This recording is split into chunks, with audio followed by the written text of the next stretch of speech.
Hello everyone. Welcome to a new chess video. Today I bring you the problem that will determine whether you have talent in chess or not.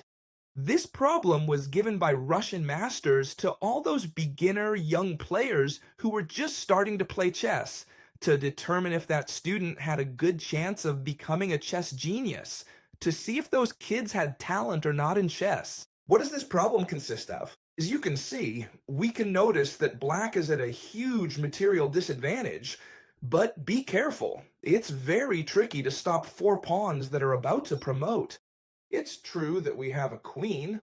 So, in this video, we're going to see how to solve this problem. If you want, you can pause the video now to try to solve it yourself, and when you hit play again, I'll be giving you the solution, because I'm about to get started. Let's see. First of all, we can see that this queen has several possible paths. First, it's important to know that it's our move. We are playing as the white pieces. The queen can do several things. First, she can move along the entire first row. As you can see, a queen can move straight or diagonally, so she can go along the whole first row, she can go to these three spots, and she can capture two pawns. This pawn here and this pawn here. I suppose that most of you have already ruled out any move along the first row, since, of course, that would be impossible to stop. Notice that on the next move, no matter what you do, they're going to promote. So we can rule out any move along the first row, just like giving away the queen on any of these three squares. For example, here we only have two possible moves. One would be to capture this pawn, and the other would be to capture this other pawn, but only one of them's the right move. Most of you are probably thinking, I'll take this pawn here and split the pawns into two islands, and notice that now it's likely black won't be able to promote. But the truth is, after a move like this, white can't do anything to prevent the capture on the next move. Notice that if they come this way, if they capture here, they would already be promoting. But for example, if they come here to wake, you just have to bring this one in, and on the next move, I'll either promote this one or that one. If they come here to stop both, I advance here, and I'm going to promote one of these three. Therefore, any idea of capturing this pawn and splitting up the pawn islands is completely wrong. So what is the correct move here? Capture this pawn here. Why? Because now we no longer have to worry about both sides. But here you have to carefully calculate all the options, because once we've gotten to this point, it's not easy to stop. Let's think for a moment. Here, the opponent has three options: advance the C pawn, advance the B pawn, and advance the A pawn. We have to think about what the correct move is for each of these advances. Let's think about this one first. Pause the video.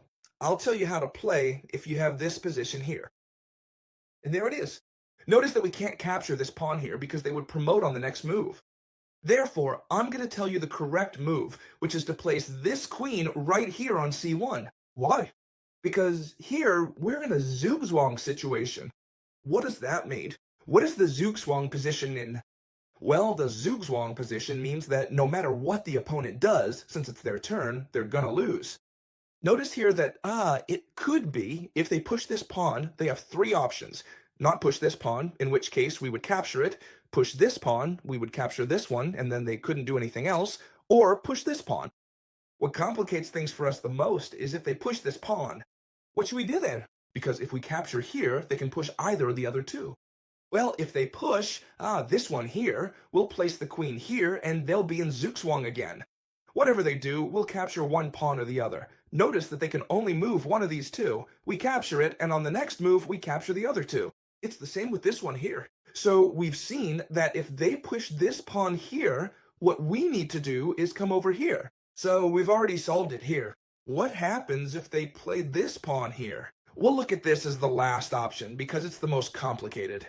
Let's start with the A pawn. If they push the A pawn, simply, well, pause the video if you want. There it is. We just have to capture this pawn here, and there's no way to stop these two pawns. Well, to promote them. Notice that if they push this one, we take it, and if they push this one, we take it. So, there's no mystery here. And if they push the B pawn, which seems like the trickiest move to spot, the right move here is not to capture here, because otherwise they'd promote on the next move. The correct move here is to place the queen on b1, stopping absolutely everything. If they push this one, we capture. If they push this one, we capture. So once again, we're in a Zugzwang position. Let's go over it again from the beginning. So let's see who got everything right. We have to capture this pawn here. If we capture this one, we lose. If they push this pawn here, we get right behind it. If they push this pawn here, well, wherever you go, we get right behind it too. Look, they can't do anything. And if they push this pawn here, we capture, and everything is solved. As you can see, here, if we capture this pawn, like we said before, there's no way to stop the pawns from queening. For example, if they push here, as we've seen, there's no way. So if we capture here, they push and capture, oh, and they queen. If we go here, they just push this one. So, the correct solution, queen takes d6. I hope you really enjoyed this video. Please let me know in the comments, and I'll see you in the next one. Bye!